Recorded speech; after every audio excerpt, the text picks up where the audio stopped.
Hey, Chan Physics, just a quick video on explaining what's going on with Energy 4. And so just trying to make it a little bit clearer to you guys. Here we go. Okay. So Energy 4 is really the second part of our Unit 5. And so what you're going to know is that you're going to have to do what we call conservation of energy for Unit 5. So the whole idea is conservation of energy. And that means that energy can never be created or destroyed. And so the first problem just tries to make sure that you understand that if somebody has a certain amount of energy at any point in this slope and jump, then that energy should be the same everywhere else. And so the idea here is our skier here has 20,000 and 30,000 of the two kinds of energy we've been talking about, kinetic and potential, meaning that she's got a total of 50,000.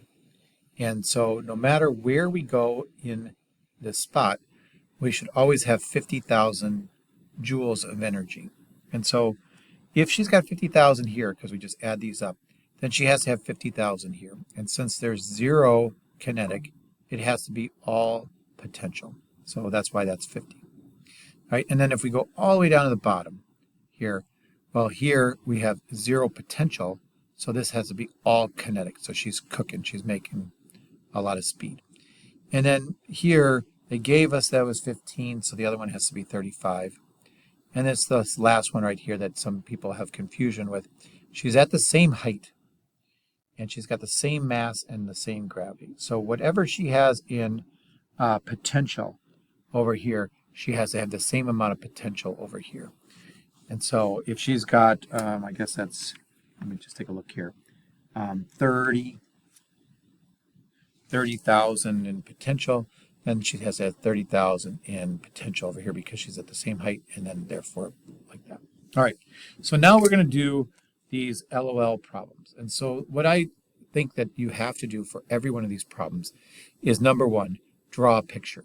Number two, do an LOL diagram. Number three, take the LOL diagram and use it to make an equation.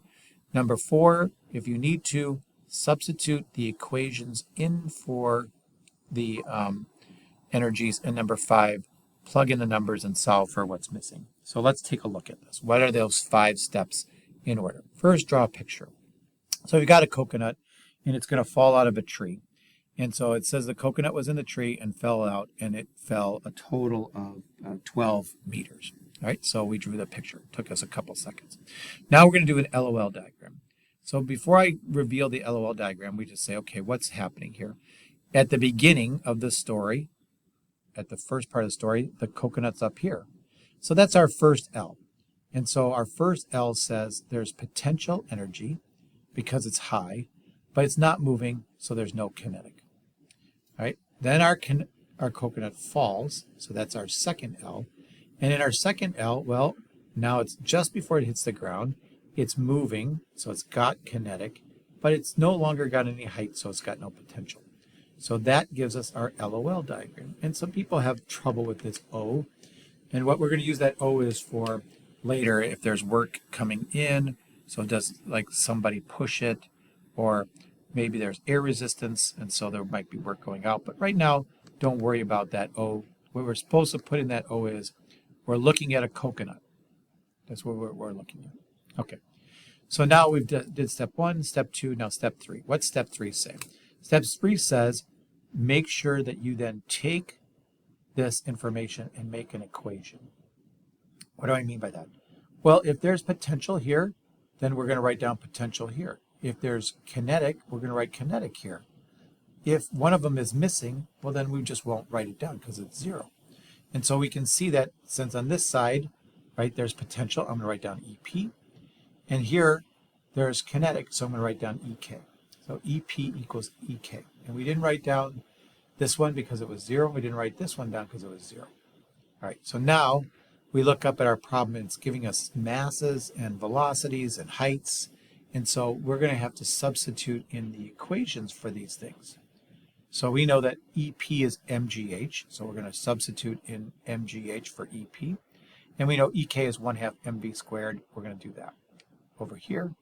And then we're going to plug in the numbers from the problem, and we're going to solve for the unknown variable. So that is that first problem right there explained. And so from now on, we're going to do those same steps over and over again. So this problem right here, we're going to say that we're going to draw the problem. They're going to say that our bicyclist is coming here and it's going to ride up the ramp. Right? They're going to tell us the bicyclist is moving, and then it's going to ride up the ramp as far as it can go before it stops. So here, the bicyclist is moving. So in our first L, we're like, okay, is there EP? No, he's on the ground. So he's at the bottom. There's no height, so there's no EP. And he's moving with kinetic energy, so we're going to do that. We're looking at a bicyclist and maybe the ramp. And then at the end, he's up here. So in this L is our after L. We know that he's no longer moving, so there's no longer kinetic, but he's well up the ramp, so there's potential. All right, so that's our draw the picture, draw the LOL diagram. Now we're going to take what information we have in the LOL diagram to make our equation. Since there's no EP, we won't write it down. We'll just write down the EK, and that's going to equal the EP. And so then we'll substitute in the equations for those things, and it will put in the numbers, and we'll solve for what's missing. All right, so that's the whole idea of a conservation. Whatever is there before should equal whatever is there after. And usually there's something missing, and so we'll have to use algebra to solve for it. All right, so then we're going to get to this last problem. And this last problem, I'm going to go really quick. It's one of the hardest ones we did. You can see how long it goes. It's the same idea. There is a picture already drawn for us. We know that the person is starting up here. So the start position, they're not moving, so there's just potential. We're not going to do anything to the person. We're not going to push them or anything, so there's nothing here in this O. And then when we get down here, there's a problem that we're not used to, and that is there's still potential. The person doesn't crash into the ground. They're actually 5 meters tall, so there's still a little potential. And then there's a lot of kinetic right there. And so the rest of this problem, you just have to go step by step and be patient. That's the problem that most kids have, is not being patient. We're going to take the equation from the LOL diagram. So EP equals, there's both of the kinds now, so we're going to do EP plus EK. We're going to substitute in the equations for those things. So MGH, and 1/2 MV squared. And now this is the difficult part. MGH here is the mass times gravity times the beginning height, 54.8, I think it is. And then on this side, the MGH is the mass times gravity times the ending height, 5 over here. So the numbers, the height changes. We don't know the velocity. That's what they ask us to find.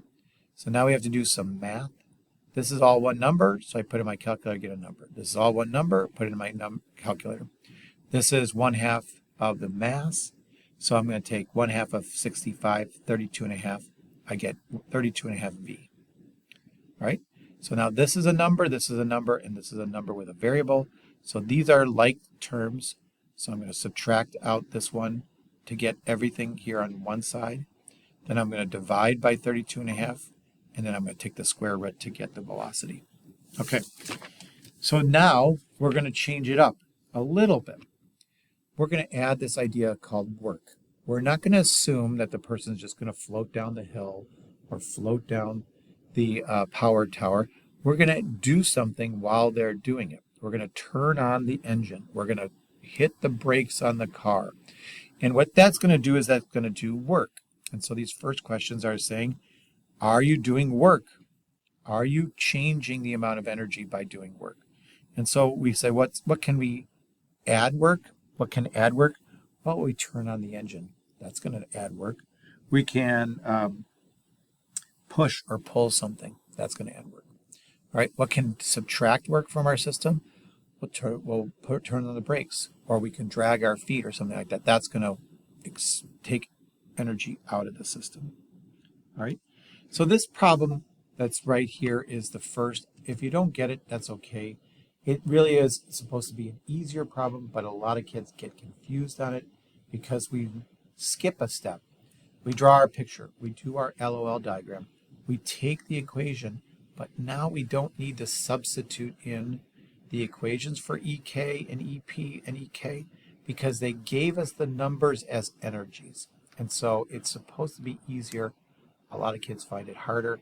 I'm not going to test that because the bottom line is I would like for you to be able to do the harder problems. And like I said, I didn't make that problem to make it harder. I wanted to make it easier. All right. Last thing, these last two problems are right here. They're in the study guide. Again, same things. Draw a picture of what's happening. Draw the LOL diagram. But here, something is going to be different. All right? They say that the car is going to start at the top of the hill, and there's going to be friction as it goes down the hill. Something is going to start pulling energy out of our roller coaster. Okay? It's going to make it hot. And so as it goes down, it's not going to get as fast as it's possible because friction is there. So what's the energy right here? Energy right here is just position, just height. So that's EP. What's the energy down here? Well, it's cooking, it's moving, so it's just EK. But what are we going to do to account for the work, the friction that's happening right here? Well, friction takes energy out of our system, right? It sucks energy out. So we're going to draw an arrow out. When we do our equation, then we have EP right there. But we're going to have to account for this work, so we're going to subtract it because it's taking it out of our system. We'll subtract the work, and that's going to equal EK. And then you'll be able to solve it from there. And in the last problem, we've got the same thing. We're drawing a picture. We'll do an LOL diagram. This time, they're going to say that they're going to pedal, I think. Let me just make sure. Are they going to turn the engine on? No, they're going to turn the engine on.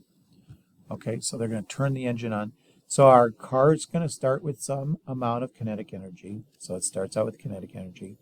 But they turn the engine on, so they're going to add work into our system. That's going to add energy.